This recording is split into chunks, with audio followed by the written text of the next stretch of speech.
ಎಲ್ರಿಗೂ ನಮಸ್ಕಾರ. ನಮ್ಮ ಅಡುಗೆ ಚಾನೆಲ್ಗೆ ಸ್ವಾಗತ. ಇವತ್ತಿನ ವಿಶೇಷ ರುಚಿಕರವಾಗಿರೋಂಥ ಚಟ್ನಿ ರೆಸಿಪಿ, ಸೊಪ್ಪಿನ ಚಟ್ನಿ ರೆಸಿಪಿ. ಇದು ಬಿಸಿ ಅನ್ನ, ಅಕ್ಕಿ ರೊಟ್ಟಿ, ಚಪಾತಿ ಎಲ್ಲದ್ರ ಜೊತೆಲೂ ಚೆನ್ನಾಗಿರುತ್ತೆ. ರಾಗಿ ಮುದ್ದೆ ಜೊತೆ ಕೂಡ ತಿನ್ಬೋದು. ಒಂದು ಸಲ ಟ್ರೈ ಮಾಡಿ. ಮೊದಲನೇ ಸ್ಟೆಪ್ಪಲ್ಲಿ ಬಾಣಲೆ ಇಟ್ಕೊಂಡಿದ್ದೀನಿ. ಎಣ್ಣೆ 1-2 ಚಮಚದಷ್ಟು, ಜೀರಿಗೆ 1 ಚಮಚದಷ್ಟು, 1 ಟೀ ಸ್ಪೂನಷ್ಟು, 1 ಮೀಡಿಯಮ್ ಸೈಜ್ ಈರುಳ್ಳಿ, ಹಸಿರು ಮೆಣಸಿನ್ಕಾಯಿ. ಈರುಳ್ಳಿ ಹಾಕ್ಕೊಂಡ್ಮೇಲೆ ಕಲಿಸ್ಕೊಂಡು 1-2 ನಿಮಿಷ ಬೇಯಿಸ್ಕೊಂಡ್ರೆ ಸಾಕಾಗುತ್ತೆ. ಈಗ ಈರುಳ್ಳಿ ಬೆಂದಿದೆ, ಅರ್ಧ ಮಟ್ಟಕ್ಕಷ್ಟು ಬೆಂದರೆ ಸಾಕು. ಇದು ಚೆನ್ನಾಗಿ 3-4 ಸಲ ತೊಳೆದಿಟ್ಕೊಂಡಿರೋ ಪಾಲಕ್ ಸೊಪ್ಪು, 4-5 ಹಿಡಿಯಷ್ಟು. ಸೊಪ್ಪು ಹಾಕಿದ್ಮೇಲೆ ಹಾಗೆ ಬಿಟ್ಬಿಡಿ 1 ನಿಮಿಷ, ಕ್ವಾಂಟಿಟಿ ಕಡಿಮೆ ಆಗುತ್ತೆ. ಆಮೇಲೆ ಕಲಿಸ್ಲಿಕ್ಕೆ ಸುಲಭ ಆಗುತ್ತೆ. ಹುಣಸೆ ಹಣ್ಣು ಸ್ವಲ್ಪ ಸಣ್ಣ ಲಿಂಬೆಹಣ್ಣು ಗಾತ್ರದಷ್ಟು. ಸುಮಾರು 5 ನಿಮಿಷ ಗ್ಯಾಸ್ ಸ್ಟವ್ನ ಮೀಡಿಯಮ್ ಫ್ಲೇಮ್ನಲ್ಲಿ ಇಟ್ಕೊಂಡು ಬೇಯಿಸ್ಕೊಂಡ್ಮೇಲೆ ಸೊಪ್ಪೆಲ್ಲ ಬೆಂದಿದೆ, ಮೆತ್ತಗಾಗಿದೆ. ಇಷ್ಟು ಮಟ್ಟಿಗೆ ಬೇಯಿಸ್ಕೊಂಡ್ರೆ ಸಾಕಾಗುತ್ತೆ. ರುಬ್ಕೋಬೇಕು ತಣ್ಣಗಾಗಲಿ.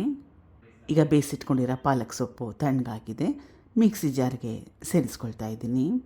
ತುಂಬಾ ಜಾಸ್ತಿ ನುಣ್ಣಗೆ ರುಬ್ಕೊಳ್ಳೋ ಅವಶ್ಯಕತೆ ಏನಿಲ್ಲ. ಮಿಕ್ಸಿನ ಸುಮಾರು 10-12 ಸೆಕೆಂಡ್ ಹಾಕ್ಕೊಂಡ್ರೆ ಸಾಕಾಗುತ್ತೆ. ಗಟ್ಟಿಯಾಗೆ ರುಬ್ಕೋಬೇಕು, ಇದು ಕೂಡ ನೆನ್ಪಿಟ್ಕೊಳ್ಳಿ. ರುಬ್ಕೊಂಡಿದ್ದಾಗಿದೆ. ಮುಂದಿನ ಸ್ಟೆಪ್ಪಲ್ಲಿ ಬಾಣಲೆ ಇಟ್ಕೊಂಡಿದ್ದೀನಿ. ಎಣ್ಣೆ 1-2 ಚಮಚದಷ್ಟು, ಕಡಲೆಬೇಳೆ ಮತ್ತು ಸಾಸಿವೆ, ಉದ್ದಿನಬೇಳೆ ಕೂಡ ಹಾಕ್ಕೋಬೋದು. ಕಡಲೆಬೇಳೆ ಕೆಂಪಾಗಲಿ. ಕಡಲೆಬೇಳೆ ಕೆಂಪಾದಮೇಲೆ ಸಣ್ಣದಾಗಿ ಕಟ್ ಮಾಡಿ ಇಟ್ಕೊಂಡಿರೋ ಈರುಳ್ಳಿ, 2 ಮೀಡಿಯಮ್ ಸೈಜ್ ಈರುಳ್ಳಿ ಅಥವಾ 1 ದೊಡ್ಡ ಈರುಳ್ಳಿನ ಉಪಯೋಗ ಮಾಡಿದ್ರೆ ಸಾಕಾಗತ್ತೆ.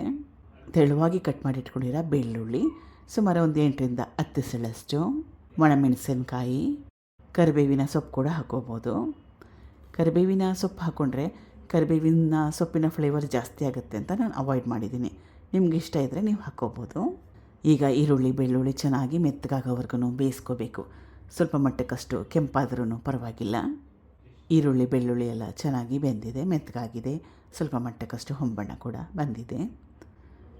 ಇದು ಪಾಲಕ್ ಸೊಪ್ಪನ್ನ ರುಬ್ಬಿಟ್ಕೊಂಡಿದ್ನಲ್ಲ ಅದು. ಸುಮಾರು 1 ಅರ್ಧ ಕಪ್ಪಷ್ಟು ನೀರು, ರುಚಿಗೆ ತಕ್ಕಷ್ಟು ಉಪ್ಪು ಕಲಿಸ್ಕೊಂಡು ಚೆನ್ನಾಗಿ ಕುದಿಸ್ಕೋಬೇಕು. ಕನ್ಸಿಸ್ಟೆನ್ಸಿ ಗಟ್ಟಿಯಾಗಿದ್ದರೆ ಚೆನ್ನಾಗಿರುತ್ತೆ. ನೋಡಿ, ನಿಮಗೆ ಸ್ವಲ್ಪ ತೆಳುವಾಗಿ ಬೇಕನ್ನಂಗಿದ್ರೆ ನೀರನ್ನ ಸ್ವಲ್ಪ ಜಾಸ್ತಿ ಉಪಯೋಗ ಮಾಡಿದರೆ ಒಳ್ಳೆಯದು. ಈಗ ರುಚಿಕರವಾಗಿರೋಂಥ ಪಾಲಕ್ ಸೊಪ್ಪಿನ ಚಟ್ನಿ ರೆಡಿಯಾಗಿದೆ, ಕುದೀತಾ ಇದೆ ಚೆನ್ನಾಗಿ.